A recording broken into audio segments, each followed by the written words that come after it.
Good morning, students of Imo State.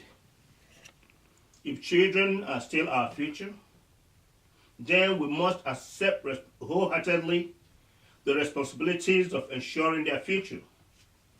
It is a moral imperative for every generation of leaders to play their part toward the continuity of this universal ideal of value. Traditions, values, and attitudes can indeed change, but the circle of life will ever revolve. It's been said that where there's no future, people are bound to perish. If it's true, what are we doing with the future of our children in Imo State and perhaps Nigeria?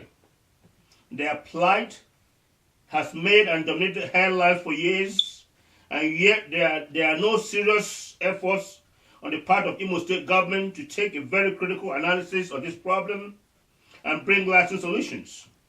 Our government, or should I say the government of Russia, is so obsessed with fake roads, threats, and conflict with institutions and individuals, while one of its major obligations is hardly paid attention to. Every police commissioner that I know in Imo State the past 6 years or so has had to address the many crises surrounding our children in Imo State, most especially their safety, while our state government remains apathetic and in denial. In my view, there's a vacuum of leadership over such a very sensitive issue around our most vulnerable demographics, our children.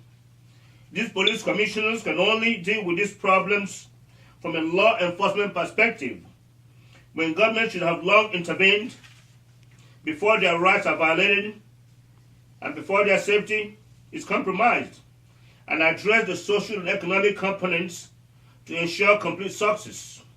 In fact, it is my humble opinion that the federal and state governments should have yearly budgets and government departments solely engaged in addressing children issues and problems, especially given the level of poverty and hunger in the nation. Children are bound to be abandoned, children are bound to be abused, children are bound to be neglected under these circumstances. Not very long ago, an Igbo man killed his wife and child in Abuja, and his explanation was because he could no longer support them financially. And I believe that this is no aberration.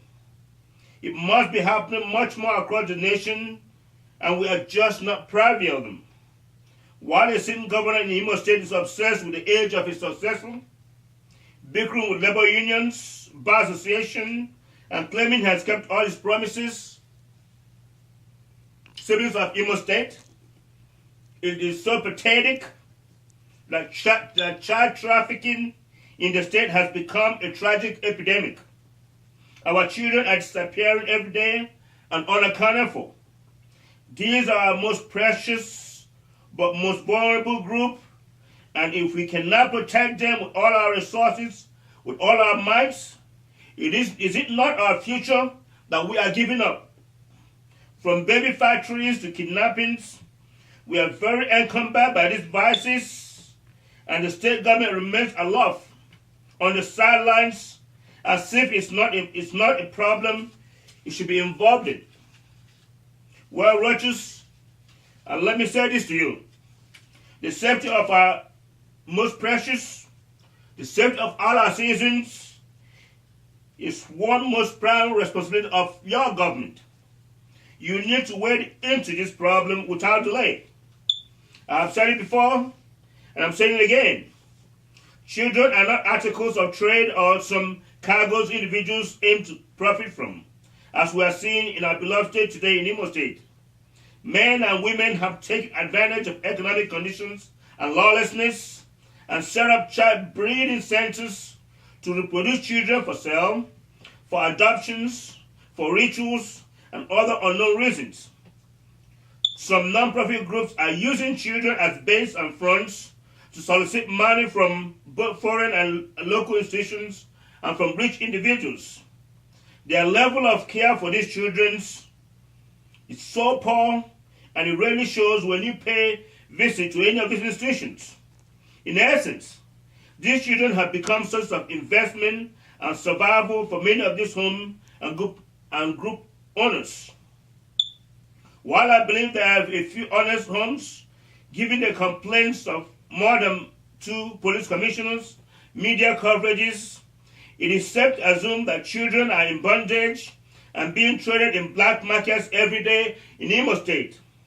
Quite often, we see a spike in children being adopted and killed for rituals. These are atrocities that must be confronted and defeated immediately. The Imo State government should, without delay, take over all homes with motherless babies, foster care, and prosecute any individuals remotely profiting from our children. These should be government institutions and funded adequately. Perhaps a deputy commissioner for children's services should be appointed. Our love for our children, our desire for their future should not just end on our lips. We should sincerely invest in their welfare and safety.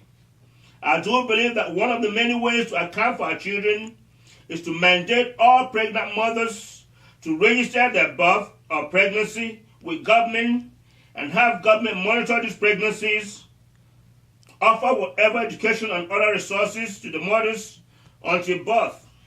And once the birth takes place, the child DNA, the child prints, and other natural markers are recorded so that we can easily account for these children, and to further require a death or clearance certificate before any child in Imo State is buried.